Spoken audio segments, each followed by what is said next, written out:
Hello friends, स्वागत है आप सभी का आपके अपने यूट्यूब चैनल ज्वाइन स्टडी पर। तो चलिए आज का टॉपिक हम लेकर आए हैं विद्युत, जो कि बहुत ही ज़्यादा कॉम्पिटिटिव एग्जामों में यहाँ से एक दो क्वेश्चन पूछे जाते हैं और हम इस क्लास को इस देंगे ताकि जो 10th क्लास वाली बोर्ड की परीक्षाएं भी आ रही हैं और इंटर क्लास की बोर्ड की परीक्षाएं भी होने वाली हैं अगले मार्च अप्रैल में, तो उसके तरीके से भी हम बेसिक से सीखेंगे टॉपिक को। और जो अदर्स कॉम्पिटिटिव एग्जाम है, जो भी सरकारी एग्जाम है, उनके लिए भी हम इसमें क्वेश्चन को डिस्कस करेंगे कि किस प्रकार से कैसे, क्योंकि हम बेसिक से समझेंगे इसको तरीके से कि किस प्रकार से विद्युत को समझा जाता है, किस प्रकार से आप इसको कर सकते हैं। आपको ना ही कोई याद करना है, कुछ नहीं, डायरेक्टली एक बार देख करके समझ करके आपके दिमाग में बस जाएगा है किस प्रकार से विद्युत के क्वेश्चन को हल किया जा सकता है।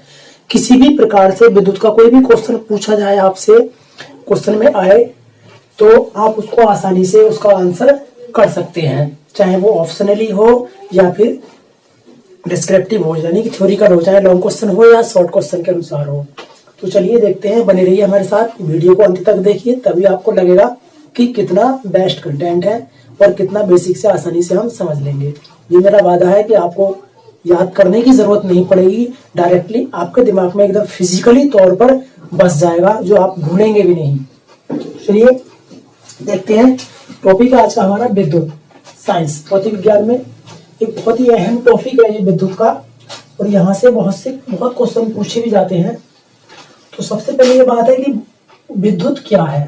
विद्युत क्या है, यदि हम विद्युत की बात करें तो विद्युत एक ऐसी युक्ति है जो एक प्रकार से क्या है, ऊर्जा है। ये एक प्रकार से ऊर्जा है, जैसे हमारे अंदर बॉडी में, हमारे अंदर जो एनर्जी होती है, जो ऊर्जा होती है, हम उसे अपने तरीके से, अपने ही अनुसार, किस टाइम, किस समय, किस प्रकार से यूज करनी है, उस प्रकार से हम उसे यूज कर सकते हैं। तरह तरह प्रकार से हम अपनी एनर्जी को यूज करते हैं। उसी प्रकार से विद्युत भी एक ऐसी ही युक्ति है जो क्या है, ऊर्जा है, जिसे हम एकत्रित कर लेते हैं, यानी कि संगठित करके अपने प्रकार से दैनिक जीवन में उसे यूज करते हैं। क्या है कि ऊर्जा, विद्युत एक ऐसी युक्ति है, यानी कि एक प्रकार की ऊर्जा है जिसे हम संग्रहित करके अपने तरीके से अनेक प्रकार से उसको यूज करते हैं। जैसे कि आप इसको कहाँ यूज करते हो, आप इसको घरों में यूज करते हो, विद्यालयों में यूज करते हो, इसको कारखानों में यूज करते हो, या और भी अन्य उपकरणों में हम किसको, विद्युत को उपयोग करते हैं। तो एक प्रकार की क्या है, ये ऊर्जा है। ये बात समझ आ गई होगी। जब ये विद्युत एक प्रकार की ऊर्जा है, तो अब यहीं से प्राप्त होता है हमें विद्युत आवेश।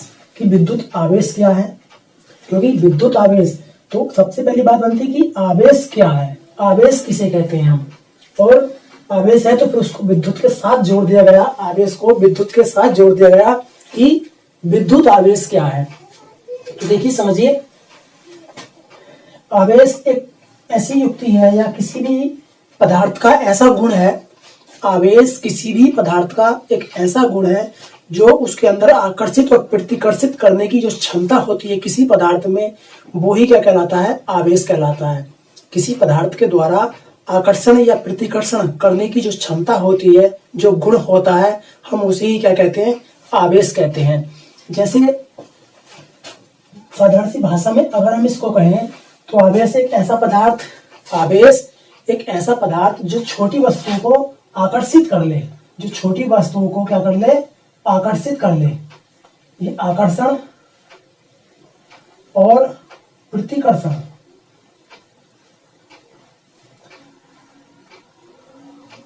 आकर्षण और प्रतिकर्षण का एक गुण है,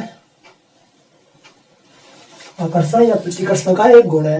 यानी कि साधारण सी भाषा है कि एक ऐसा पदार्थ, मतलब जो किसी वस्तु को अपनी ओर आकर्षित करने की क्षमता रखता है, या जो आकर्षित करने की गुण प्राप्त होता है, उसके अंदर जो युक्ति, जो क्रिया होती है, उस क्रिया को हम क्या कहते हैं, आवेश कहते हैं। जैसे कि बता दिए विद्युत आवेश क्या है, तो विद्युत आवेश तो आकर्षण और प्रतिकर्षण का जो अनुभव कराता है, उसे हम क्या कहते हैं, आवेश कहते हैं। समझ आ गया होगा। जैसे अब आवेश कहाँ से उत्पन्न होता है, ये बात कैसे समझेंगे हम। तो इस बात को समझिए। यदि हम जैसे हम कोई लोहे की कील लें, कोई लोहे की छड़ लें या शीशे की छड़ लें, उसे हम क्या करेंगे, किसी दूसरे वस्तु पर, किसी भी पदार्थ पर उसको रगड़ लें। जैसे कि आपने पढ़ा होगा विज्ञान में कि एक एबोनाइट की छड़ को बिल्ली की खाल पर यदि रगड़ा जाता है तो उसके अंदर आकर्षण और प्रतिकर्षण का बल, आकर्षण और प्रतिकर्षण बल का अनुभव करने लगती है वह क्षण। तो वह गुण ही क्या कहलाता है, आवेश कहलाता है। या फिर आपने एक और एग्जाम्पल सुना होगा, पढ़ा भी होगा अच्छे से, कि जब हम अपने बालों में, सूखे बालों में कंघा करते हैं और कंघा करने के बाद वह कंघा कागज के छोटे छोटे टुकड़ों को अपनी ओर आकर्षित कर लेता है। तो वो जो आकर्षित करने का गुण है, जो आकर्षित करने का गुण प्राप्त हुआ, उसी को हम क्या कहते हैं, आवेश कहते हैं। क्या कहते हैं, उसी को हम आवेश कहते हैं। या दो छड़ों को आपस में रगड़ा जाए तो उसके मध्य क्या है, जो उससे चोट छूट जाता है घिसने के बाद, तो वो किसी न किसी एक छड़ पर चिपकने लगता है, यानी कि आकर्षण अथवा प्रतिकर्षण का बल उसमें अनुभव होता है। तो वो जो गुण है उसी को क्या कहते हैं, हम आवेश कहते हैं। तो ऐसे ही यह बात आती है विद्युत आवेश की। तो विद्युत आवेश वही है कि इसमें आकर्षण और प्रतिकर्षण बल का अनुभव कराता है, और जिससे क्या कहते हैं, हम विद्युत आवेश कहते हैं। अब ये दो प्रकार से होता है, एक तो धनावेश होता है और एक ऋणावेश होता है। एक धनावेश होता है, एक ऋण आवेश होता है। और दूसरी बात, इस आवेश को हम स्मॉल f से, वो स्मॉल q से प्रदर्शित करते हैं। जो आवेश है, आवेश को हम q से,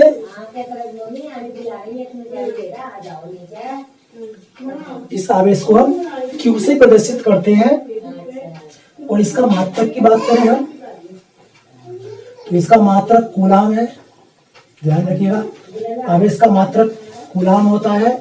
इसको हम q से प्रदर्शित करते हैं। और आवेश दो प्रकार से होता है, प्लस q और माइनस q। एक तो धनात्मक आवेश और एक ऋणात्मक आवेश। अब जब दो वस्तुएं दोनों धनात्मक होंगी, यानी कि दोनों के समान आवेश होगा, दोनों में समान आवेश होगा, तब वो एक दूसरे से प्रतिकर्षण करेंगी। कभी भी दो समान आवेश की वस्तुएं आपस में अगर हों तो वो एक दूसरे के साथ प्रतिकर्षण बल का अनुभव करती हैं। ये क्वेश्चन बहुत पूछा जाता है कि जब दो वस्तुएं में आवेश समान है तो वो कौन से बल का अनुभव करेंगी, प्रतिकर्षण का।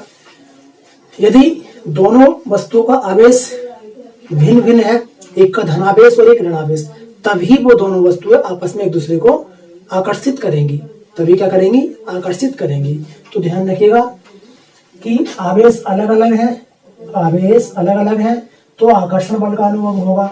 यदि आवेश एक जैसे है तो प्रतिकर्षण बल का अनुभव होता है हमें। ये बात ध्यान रखिएगा, क्या कि आवेश समान है तो क्या होगा, प्रतिकर्षण बल। आवेश भिन्न भिन्न है तो क्या होगा, आकर्षित बल होगा, यानी कि आकर्षण बल होगा। नेक्स्ट है, अब आता है, तो हमें पता है कि विद्युत क्या है, विद्युत आवेश क्या है। तो पढ़ते हैं विद्युत धारा कि विद्युत धारा क्या है।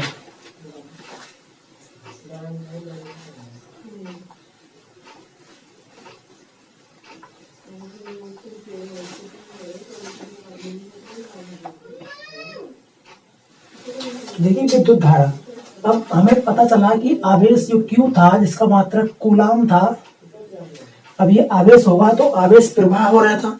किसी भी वस्तु, धातु के द्वारा, किसी वस्तु के पदार्थ के द्वारा आवेश क्या हो रहा था, प्रवाह हो रहा था। आवेश गति कर रहा था, या किसी वस्तु को अपनी ओर आकर्षित करने की क्षमता, जो गुण हो रहा था, वो आकर्षण करने की क्षमता थी उसकी, तो उसमें कोई धारा प्रवाह हो रही होगी। जैसे कि कोई चुम्बक जो है किसी छोटी कील को अपनी ओर आकर्षित करती है, तो इसके मध्य में कोई रस्सी बंधी नहीं होती, कुछ भी बांध नहीं होता बंधा हुआ, फिर भी इसको आकर्षित करती है। तो इसके मध्य में हमें पता लगता है कि कुछ तरंगें होंगी, कुछ किरणें होंगी, या कोई बल लगाया जा रहा है जिससे ये अपनी ओर आकर्षित करती है। यानी कि यहाँ से कुछ ना कुछ तो प्रवाह हो रहा है। प्रवाह का मतलब कुछ ना कुछ तो बह रहा है इसमें। तो यानी कि क्या बह रहा है, ये यही क्या बहता है, आवेश। यानी कि यह क्या बहता है, आवेश, यही तो आवेश है। तो इसका मतलब ये जो बह रहा है, तो आवेश के बहने की, आवेश के प्रवाह की दर, आवेश के बहने की दर को ही हम क्या कहते हैं, धारा कहते हैं। क्या कहते हैं, आवेश के प्रवाह की दर को, आवेश के प्रवाह की दर क्या कहलाती है, विद्युत धारा कहलाती है। कि जब आवेश बहता है यानी कि आवेश गतिमान होता है, आवेश कार्यरत होता है, जब आवेश कार्य करता है तो हम उसे ही क्या कहते हैं, धारा कहते हैं, यानी कि उसे ही विद्युत धारा कहते हैं। तो बात समझ आ गई होगी कि आवेश के प्रवाह की दर को ही हम क्या कहते हैं, विद्युत धारा कहते हैं। इसे आई से प्रदर्शित करते हैं। इसके मात्रक की बात करें तो इसका मात्रक एम्पियर होता है। इसका मात्रक एम्पियर होता है, ध्यान रखिएगा। विद्युत धारा को आई से प्रदर्शित करते हैं, इसका मात्रक एम्पियर होता है। इसे एम्पियर को हम ए से शो कर देते हैं।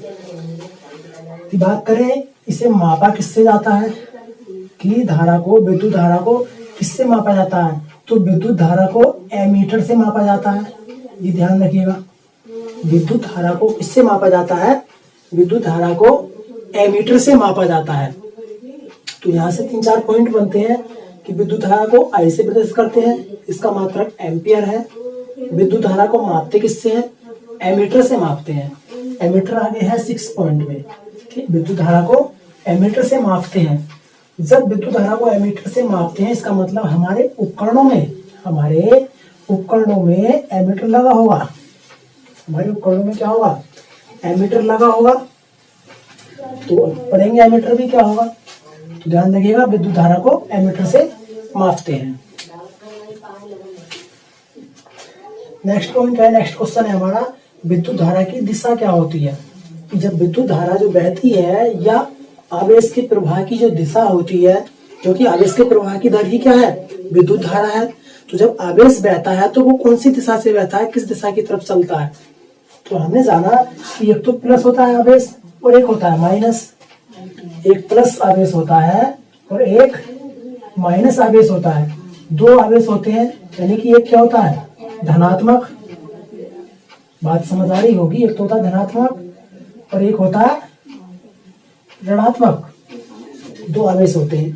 तो यहीं से पूछा है कि विद्युत धारा की दिशा क्या होगी, यानी कि आवेश की दिशा क्या होगी। तो ध्यान रखिएगा, आवेश कभी भी हमेशा प्लस से माइनस की तरफ को बहता है। आवेश के प्रवाह की जो दर होती है या विद्युत धारा की जो दिशा होती है वो प्लस से माइनस की तरफ होती है। किसी भी परिपथ में विद्युत धारा की जो दिशा होती है वो प्लस से माइनस की तरफ होती है। इस बात को कैसे समझ सकते हो आप, जब अभी परिपथ पढ़ेंगे हम इसमें, ये नेक्स्ट पे परिपथ है, विद्युत परिपथ। तो देखिए, जब हम परिपथ बनाएंगे, बताता हूं मैं आपको, दोनों टॉपिक एक साथ होंगे। यहां से मैंने कोई बल्ब लगा दिया, ये अब यहां से एक परिपथ बनाया, इससे मैंने बैटरी जोड़ दी। यहां एक कुंजी लगा दी है, कुंजी के ये बैटरी जोड़ दी गई है। ये प्लस है और ये माइनस है।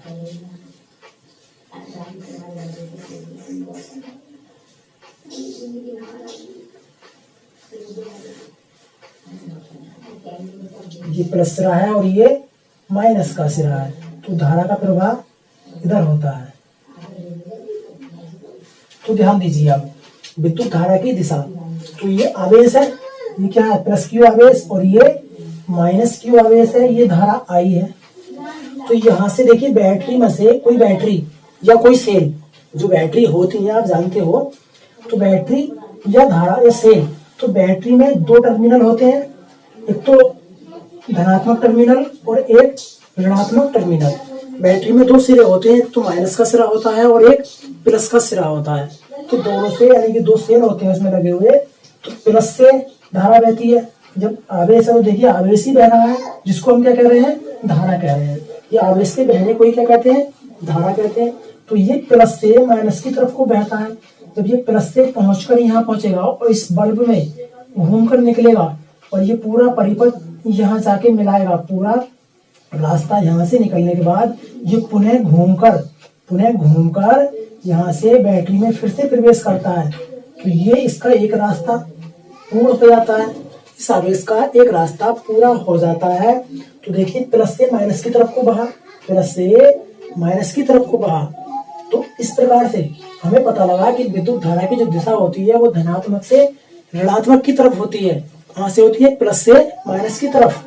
और दूसरी बात कि ये जो धारा ने जो अपना रास्ता तय किया है, इस धारा ने जो रास्ता तय किया है, इसने एक पूर्ण रूप से एक बंद पथ बना लिया, एक बंद रास्ता बना लिया, चारों तरफ से इस स्थान को घेर लिया है। देखिए चारों तरफ से इस स्थान को इसने घेर लिया है। तो धारा के द्वारा चारों तरफ से घेरे गए इस स्थान को क्या कहते हैं? विद्युत परिपथ कहते हैं। कि आवेश या धारा के द्वारा तय किया गया रास्ता, तय किया गया पथ जो किसी स्थान को घेरता है चारों तरफ से, वो क्या कहलाता है? उसका पथ, यानी कि विद्युत परिपथ कहलाता है। इसे हम कहते हैं विद्युत परिपथ। तो बात समझ आ गई होगी कि धारा के प्रवाह होने जिस रास्ते से, जिन तारों से, जिन उपकरणों में धारा बहती है, वो घूमकर पुनः एक चक्र पूरा कर लेती है। तो ये क्या है? एक पथ है, यानी कि धारा के द्वारा तय किया गया रास्ता, तय किया गया पथ विद्युत परिपथ कहलाता है। धारा के द्वारा तय किया गया एक पूर्ण पथ क्या कहलाएगा? विद्युत परिपथ कहलाएगा। तो बात समझ आ गई होगी कि धारा की दिशा क्या होती है और परिपथ क्या होता है। दूसरा, अब ये जो धारा बह रही थी, इस धारा का पता कैसे चलेगा हमें? यहाँ से इस पूरे परिपथ में जो धारा बह रही है, इस धारा को किससे मापा जाता है? तो अभी बताया कि इस धारा को किससे मापते हैं हम? एमीटर से। कि धारा की जो गति है, धारा जिस प्रकार से बह रही है, धारा का जो परिमाण है, धारा का जो मान है, वो मान किससे मापते हैं हम? किससे मापेंगे? एमीटर से। ये ध्यान रखिएगा, अभी बताया मैंने कि धारा को एमीटर से मापते हैं। धारा एमीटर ही बताता है कि इसमें धारा की गति क्या है, धारा किस प्रकार से बह रही है, धारा के बहने का परिमाण क्या है, वो कौन बताता है? एमीटर बनाता है।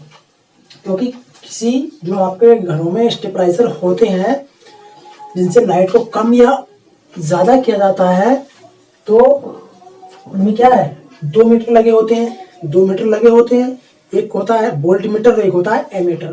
तो एमीटर बताता है पूरे पथ धारा का, पूरे रास्ते में बहने वाली धारा का मान, कि पूरे पथ में धारा किस प्रकार से बह रही है, तो वो बताता है एमीटर।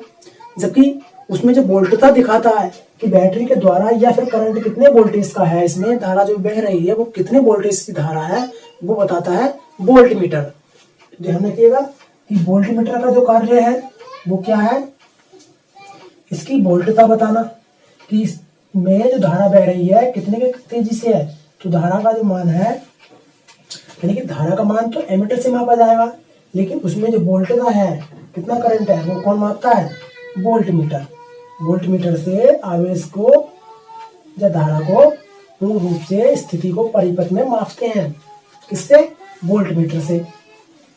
चलिए, ये बात समझ आ गई होगी। नेक्स्ट हेडिंग है हमारी, जब एमीटर हमें पता लगा, विद्युत परिपथ हमें पता लग गया है, तो बात आती है विद्युत क्षेत्र। क्या है? विद्युत क्षेत्र। अब विद्युत क्षेत्र क्या है? विद्युत क्षेत्र का मतलब है, जब हम माना हमें यहां से इसमें धारा प्रवाह की, यानी कि कोई आवेश है, इधर माइनस का क्यू आवेश और इधर प्लस क्यू आवेश, तो प्लस से माइनस की तरफ तो जाएगी धारा। हमने इसमें धारा प्रवाह की, तो जब किसी, यानी कि ये धारा यहाँ से यहाँ बह रही है, तो ये क्या हो गया? चालक हो गया। यानी कि जिसपे धारा बह रही है वो चालक का कार्य कर रहा है, तो उसमें चालक हो रही है। तो जब हम किसी चालक में धारा प्रवाह करते हैं या आवेश प्रवाह होता है, तो उसके चारों तरफ जो कुछ न कुछ बल का अनुभव कराता है, उसके चारों ओर जो कुछ बल का अनुभव कराता है, जितने के स्थान पर, जितनी दूरी तक वो उसमें बल का अनुभव कराएगा, उसे ही हम क्या कहेंगे? विद्युत क्षेत्र कहेंगे। क्या कहेंगे? उसे हम विद्युत क्षेत्र कहेंगे। देखिए समझिए, जब हम किसी तार में धारा प्रवाह करेंगे, किसी तार में धारा प्रवाह करेंगे, तो यहाँ से बल का अनुभव हमें कैसे होता है कि ये जो तार बना हुआ है वो छोटे छोटे कणों से बनकर बना हुआ है। इस प्रकार से बना हुआ है कि छोटे छोटे कण मिलकर जुड़े हुए हैं इसमें, जिनको हम क्या कहते हैं, इलेक्ट्रॉन। जिनको क्या कहते हैं हम, इलेक्ट्रॉन कहते हैं। तो छोटे छोटे पार्ट से, छोटे छोटे कणों से मिलकर ये तार बना हुआ है। तो जब इसमें आवेश प्रवाह होगा तब इसमें धारा बहेगी, तो इन कणों पर बल लगेगा। कोई कण है, उस कण पर जो है बल लगाया जाएगा। इधर से धारा प्रवाह हो रही है, आवेश बल लगाएगा।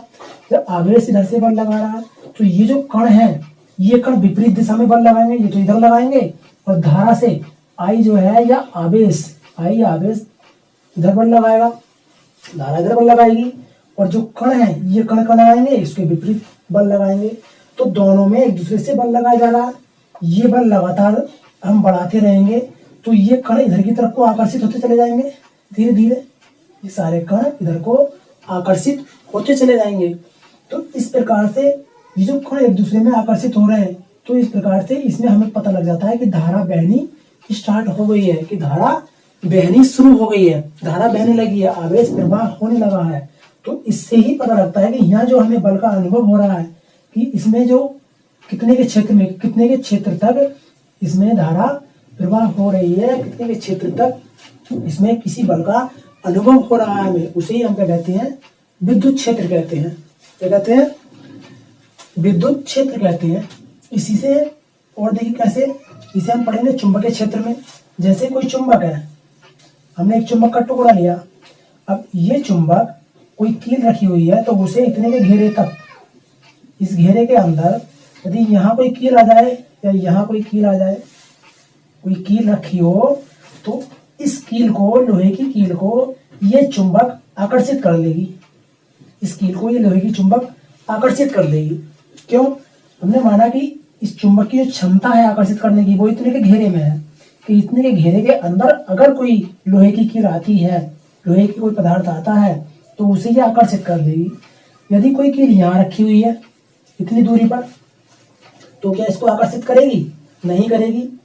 तो क्योंकि इसकी हद से दूर हो गई और यहाँ से इसका बल कमजोर हो गया है।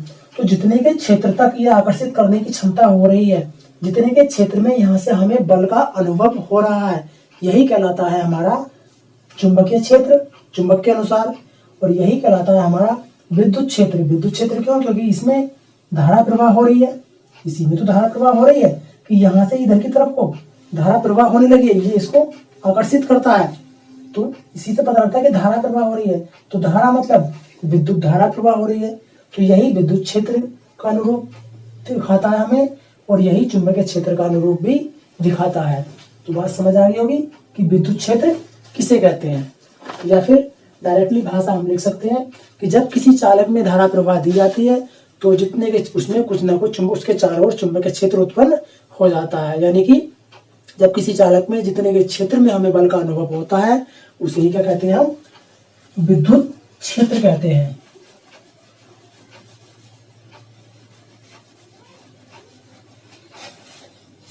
अब विद्युत क्षेत्र कहते हैं तो विद्युत क्षेत्र की जो गति होती है कि वो कितने की गति से है, कि विद्युत में जो बल रेखाएं इतने क्षेत्र में बह रही हैं, तो वो कितने की गति से बह रही हैं, तो वो कहलाएगी उसकी तीव्रता। ध्यान दीजिएगा कि वो कहलाएगी उसकी तीव्रता। क्या कहते हैं? विद्युत क्षेत्र की तीव्रता। तो उसे ई से प्रदर्शित करते हैं। वो कहलाएगी विद्युत क्षेत्र की तीव्रता। उसे क्या करते हैं? हम ई से प्रदर्शित करते हैं कि किसी बिंदु से दूसरे बिंदु तक जो हम धारा प्रवाह करेंगे, तो कुछ स्थान पर चुंबकीय विद्युत क्षेत्र उत्पन्न होगा। तो उसकी तीव्रता क्या है, उसकी गति क्या है, उसे हम विद्युत क्षेत्र की तीव्रता कहते हैं। यानी कि जो बल रेखाएं हैं वो कितने की गति से गतिमान हो रही हैं, तो वो कहलाएगी विद्युत क्षेत्र की तीव्रता, जिससे हम क्या है, इसे ई से प्रदर्शित करते हैं, विद्युत क्षेत्र की तीव्रता।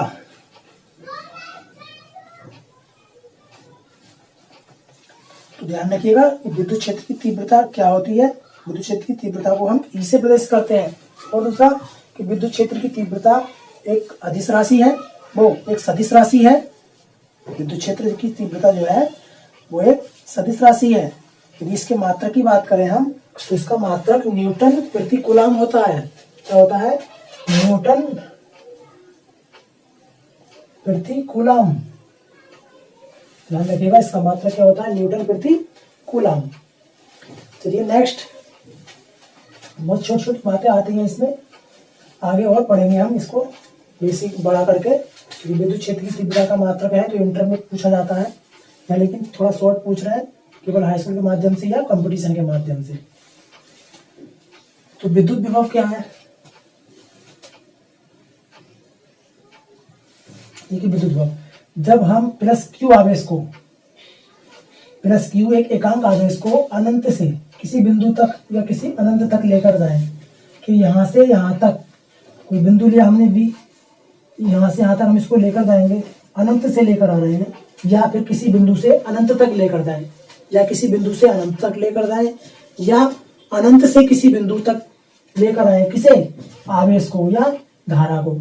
तो आवेश के प्रवाह होने की दर जो कहलाएगी धारा है, और जब इसे हम अनंत से किसी बिंदु तक लाएंगे तो यहाँ से किया गया कार्य किसके द्वारा, आवेश के द्वारा किया गया कार्य ही क्या कहलाएगा, विभव कहलाता है। क्या कहलाता है, विभव कहलाता है। तो ध्यान दीजिएगा, जब हम आवेश को या धारा को अनंत स्थान से किसी बिंदु तक लाते हैं तो उसमें जो लाने में किया गया कार्य है आवेश के द्वारा, आवेश के द्वारा किया गया कार्य ही क्या कहलाता है, विद्युत विभव कहलाता है। इसे हम बी से प्रदर्शित करते हैं, और इसका मात्रक की बात करें तो इसका मात्रक वोल्ट होता है। ध्यान रखिएगा, विद्युत विभव का जो मात्रक है वो क्या है, वोल्ट है। इसे हम बी से प्रदर्शित करते हैं। नेक्स्ट है विद्युत विभवांतर।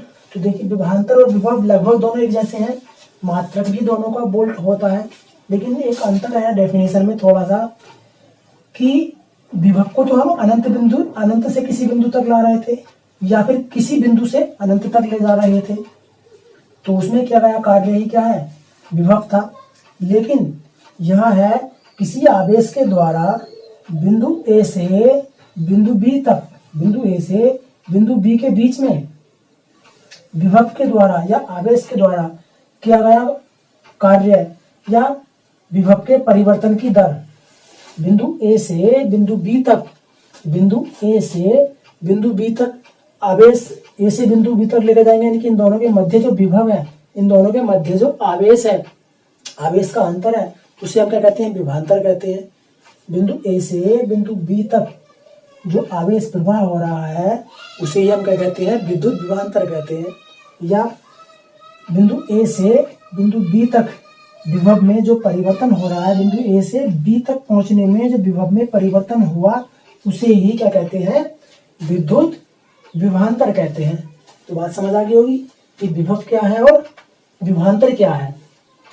चलिए, विद्युत क्या है और विभवांतर क्या है। इसी विभव और विभवांतर को मापने के लिए इन्हें जो मापा जाता है, किससे मापा जाता है, वोल्ट मीटर से। ध्यान रखिएगा, किससे मापा जाता है, वोल्ट मीटर से, क्योंकि इनका मात्रक क्या है, वोल्ट है।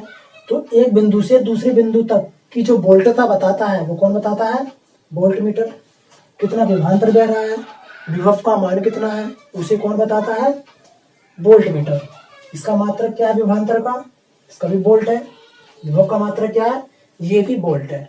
जबकि विद्युत धारा जो थी, विद्युत धारा को ये मापा जाता है एमीटर से मापा जाता है, विद्युत धारा को एमीटर से मापा जाता है। विद्युत धारा का मात्रक क्या था, एम्पियर था। तो ये बात समझ आ गई होगी। जो विद्युत से संबंधित छोटी छोटी बातें थी, लेकिन बहुत बड़ी बातें थी। यहाँ केवल हमने इन शब्दों को समझा है कि जहां कहीं भी विद्युत से संबंधित क्वेश्चन बने, विद्युत आवेश, विद्युत धारा की दिशा, विद्युत परिपथ, विद्युत क्षेत्र, विद्युत विभव, विद्युत विभवांतर, तो वहां ये समझ लीजिए कि विद्युत की बात कही गई है, एक ऊर्जा की बात कही गई है, और विद्युत से संबंधित जो डेफिनेशन बन सकती है वो यही बन सकती है। इसी के आधार पर हम क्वेश्चन को हल कर सकते हैं। अब यही विद्युत पहुंचेगा, विद्युत धारा का चुंबकीय मान, विद्युत आवेश यानी कि चुंबक के कारण विद्युत आवेश, चुंबकीय विद्युत धारा हो जाएगी, चुंबकीय विद्युत धारा की दिशा हो जाएगी, चुंबकीय विद्युत परिपथ हो जाएगा, यहीं से चुंबकीय विद्युत क्षेत्र हो जाएगा, यहीं से चुंबकीय विद्युत विभव हो जाएगा, चुंबकीय विद्युत विभवांतर हो जाएगा।